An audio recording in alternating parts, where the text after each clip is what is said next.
देखिए, जिनको सनातन का स नहीं पता वो टुच्चे लोग जिनको जूते पड़ रहे हैं, लगातार जूते पड़ रहे हैं, वो भी यहाँ आकर टिप्पणी कर देते हैं। मुझे तकलीफ आज मौर्य से कम है, मगर यहाँ की कानून व्यवस्था से है कि क्यों बार बार आपके होते हुए ये 2% के लोग जो हैं सनातन के ऊपर बयानबाजी कर चले जाते हैं। आपने मनीष कश्यप के ऊपर FIR लगाई वहाँ पे और उसके ऊपर NSA लगा दिया, और वही एक मुख्यमंत्री का बेटा खुद मंत्री वो कह रहा है सनातन धर्म को खत्म करना है। क्या मोहब्बत की दुकान में 80 करोड़ हिंदुओं की जगह नहीं है? उनका खात्मा करना है, उनको बांटना है। मोहब्बत की दुकान खोलते खोलते इन्होंने मोहम्मद की दुकान खोल दी। अगर 55 से 57 कंट्री मुस्लिम हो सकती हैं और कई कंट्रियां बौद्ध कंट्रियां हो सकती हैं, क्रिश्चियन तो 100 कुछ कंट्री हैं, तो एक हिंदू राष्ट्र क्यों नहीं हो सकता?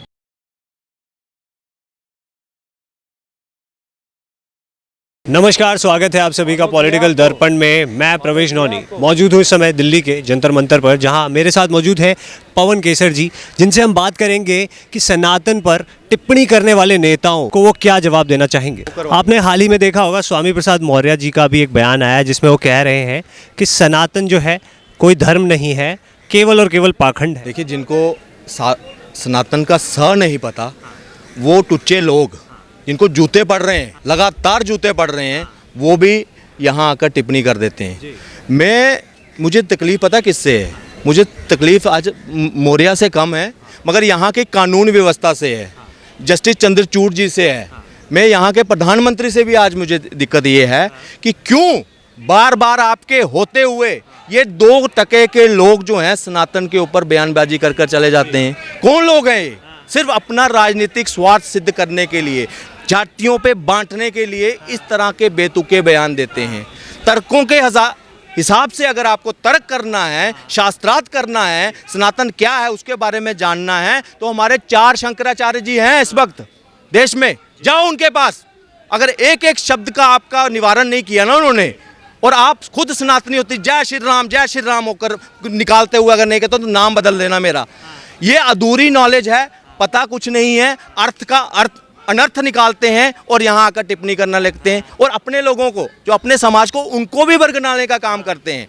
मुझे एक चीज़ बताइए, इस जातिवाद का जो घोल पिलाया पिछली पार्टियों ने, कांग्रेस पार्टियों ने, समाजवादियों ने, RJD ने, JDU ने, आज तक कहाँ है वो राज्य? आज जब संगठित होकर एक उत्तर प्रदेश ने योगी जी को चुना, उन्होंने जाति छोड़ दी, उन्होंने एक भगवादारी को चुना। आज देखो उत्तर प्रदेश की पूरे विश्व में उसकी चर्चा हो रही है। 35 लाख करोड़ रुपए की एक इन्वेस्टमेंट फर्स्ट टाइम गुंडा प्रदेश को उत्तम प्रदेश बना दिया। क्यों? क्योंकि वहाँ से थोड़ी जाति से उठे हैं। मैं यही कहूँगा बिहार वालों, झारखंड वालों और पूरे देश के जितने भी राज्य हैं, उठो, सनातनी होकर वोट दो, विकास को वोट दो। यहाँ पे आपको भ्रम का चश्मा लगा दिया जाता है। मैं कहता हूँ चंद्रचूड़ जी, आपने सू मोटो लिया, वहाँ पे खुद से टिप्पणी की मणिपुर के ऊपर, तो मुझे बताइए क्या हमारे देश का कानून गरीब के लिए कुछ और जो अमीर है उसके लिए कुछ और है? मुख्यमंत्री का बेटा कानून के दायरे से बाहर है। आपने मनीष कश्यप के ऊपर FIR लगाई वहाँ पे और उसके ऊपर NSA लगा दिया, और वही एक मुख्यमंत्री का बेटा खुद मंत्री वो कह रहा है सनातन धर्म को खत्म करना है। स्टालिन की अगर मुख्यमंत्री का बेटा है, ये आपको नहीं लगता ये प्रोवोक वाला बयान है कि एक कम्युनिटी को ये दर्शाओ कि अगर हमारा मुख्यमंत्री का बेटा अगर ऐसा कह रहा है तो करो, सनातन धर्म को खत्म करो। अगर कारण क्या है? बसात शुरू हो जाते, कौन जिम्मेदार होता इसका? अच्छा, मैं एक चीज़ जानना चाहूँगा, 2024 के चुनाव बहुत ज़्यादा नज़दीक हैं और ये तमाम विपक्षी दल जो है, जो INDIA नाम का गठबंधन हुआ है, तमाम इसमें जुड़ी हुई जितनी भी पार्टियां हैं, वहीं से ऐसे सनातन विरोधी क्यों आ रहे हैं बयान? देखिए, ये पूरी सोची समझी साजिश है इनका। जैसे रेत हाथ जितना आप जोर लगाओगे ना, फिसलती है ना, वैसे ही इनके वोटर इनके हाथ से फिसलते जा रहे हैं। ये सोचते हैं मुस्लिम हमारे वोटर, क्रिश्चियन हमारे वोटर और दलित हमारे वोटर, और कई ऐसे जातियों में जो बांटा है ना इन्होंने, ये सोचते हैं हमारे वोटर हैं, ये हमारे ही रहेंगे, इन पे हमारा ही राज चलेगा।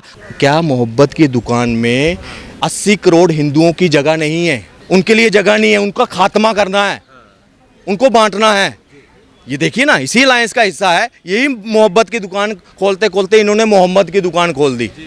वहीं ए राजा भी एड्स से, वो HIV एड्स से जो है तुलना कर रहे हैं सनातन की। एक बयान प्रियंका गांधी, पूरी ये जो कोल ब्राह्मण है, इनका है कोई बयान? एक बयान में कहता हूँ, अरे मैं कांग्रेस सपोर्टर से एक चीज़ कहूँगा, घर में तो आप भी पूजा पाठ करते होंगे ना, गणपति जी, भोलेनाथ जी, राम जी, कृष्ण जी कर रहे होते हैं ना। किस मुंह से आप वहाँ जाकर पूजा करते हो जब आपके ही जिसको आप मानते हो, जिस विचारधारा से साथ जुड़े हो, उन्हीं के लोग आकर आपको कह रहे हैं कि आपको ख़त्म कर देंगे। थ्रेट थी वो, आप वो नॉर्मल बयान नहीं था। एक सत्ता में बैठा आदमी कह रहा है कि सनातनियों को ख़त्म करना है, सनातन को ख़त्म करना है ऐसी।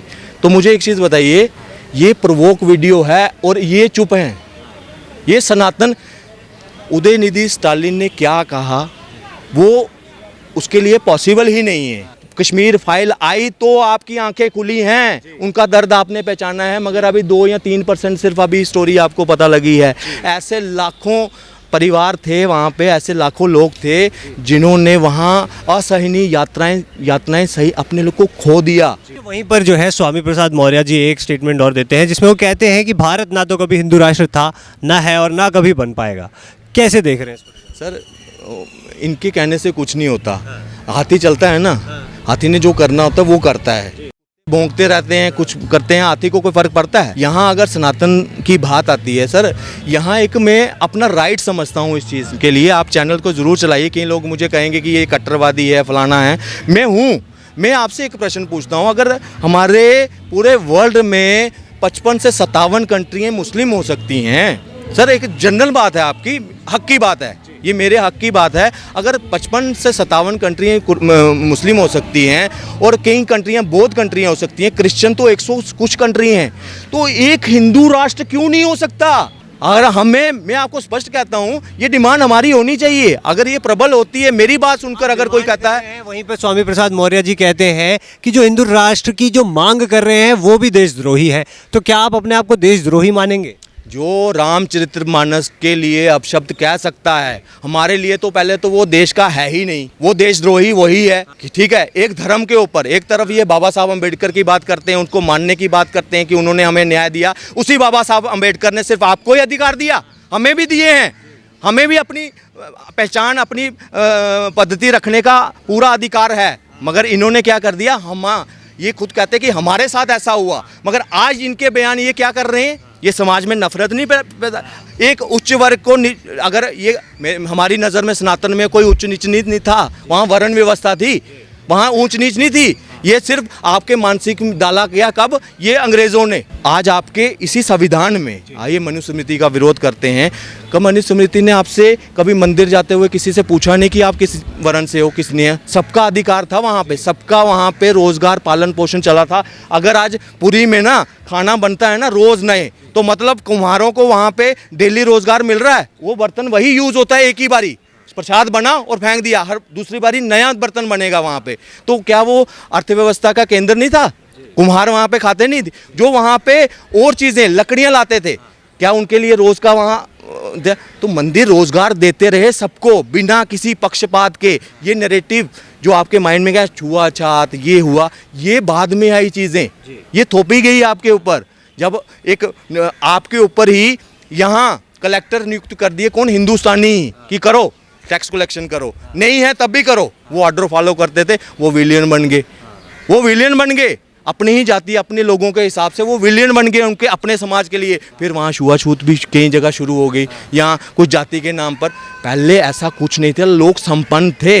हमारे देश में, पूरे वर्ल्ड की जीडीपी में ना, भारत की 17वीं शताब्दी की बात आ रहा हूँ, 17वीं 700, हमारे देश की जीडीपी, हमारे व्यापार पता कितना था? वर्ल्ड की 27% जीडीपी के बराबर हमारा जीडीपी थी।